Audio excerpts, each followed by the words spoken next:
let's go further into a bit of more details in terms of your other studies you've done.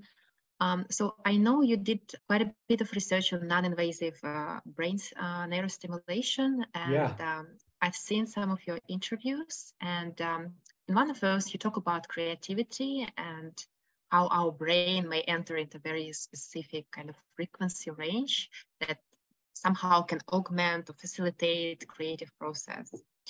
And I wonder, because I was kind of also working in that direction for my kind of exploratory studies, can we actually achieve such a frequency state by applying a specific vibrotactile, let's say, or maybe other haptic type of output to our body, not to our brain? Yeah. So it's a really interesting question. So our work and the work of others has shown that there's a particular, I suppose, firing rate of brain activity, a frequency that you talk about, which is typically this kind of theta or alpha range that appears to be important for creative thinking, creative processes. And I know there is getting into this state of flow, right? We are talking about this state of flow. And it's actually a frequency range that has been shown to be a correlate of things like rest and relaxation and stuff like this. And so I know there is work that, for instance, uses sound and uses sound waves to try to nudge people into that state, because often if you have an external stimulus, you can entrain that activity. So for instance, I don't know, if while we were talking now, there was like a visual stimulus that was flickering on the screen, that might nudge us, our brain waves, towards that and make frequency. us more creative now. Right. And so I don't know of any work that's tried it with haptics. It's an interesting empirical question. Could you do it? But how do you think, because you've been working with touch, is there any potential?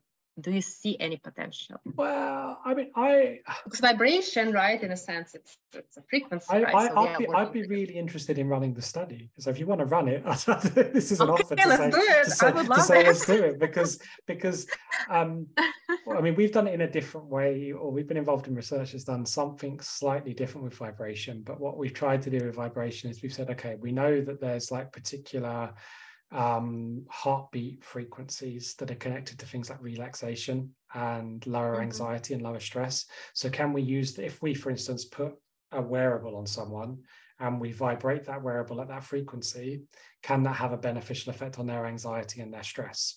And not only ourselves, but also other labs, many other labs actually have found that that's the case. So you can use haptic wearables to induce these kind of heart rate frequencies that can then lower stress or be beneficial to someone's anxiety.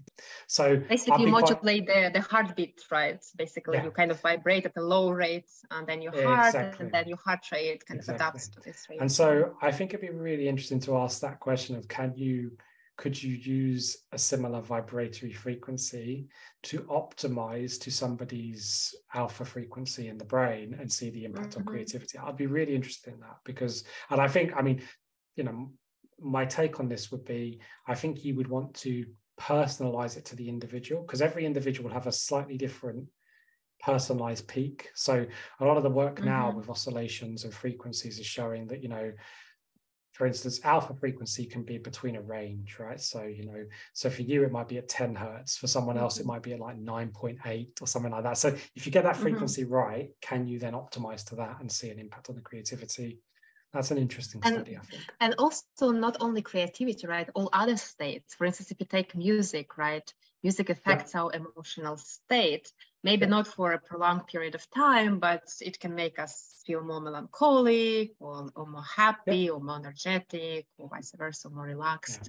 So the question, can you do the same with, you know, vibration, because it's more implicit? There are some. This is the thing. I've seen lots of people do it with vision, and lots of people do it with sound, but less people do it with vibration and touch. And that's why I think it'd be really interesting. I mean, I would predict it should work. But that might be the researcher's curse there, right? So often research tells you the opposite of what you predict. So. Right, especially if you're like biased because you love this research, right?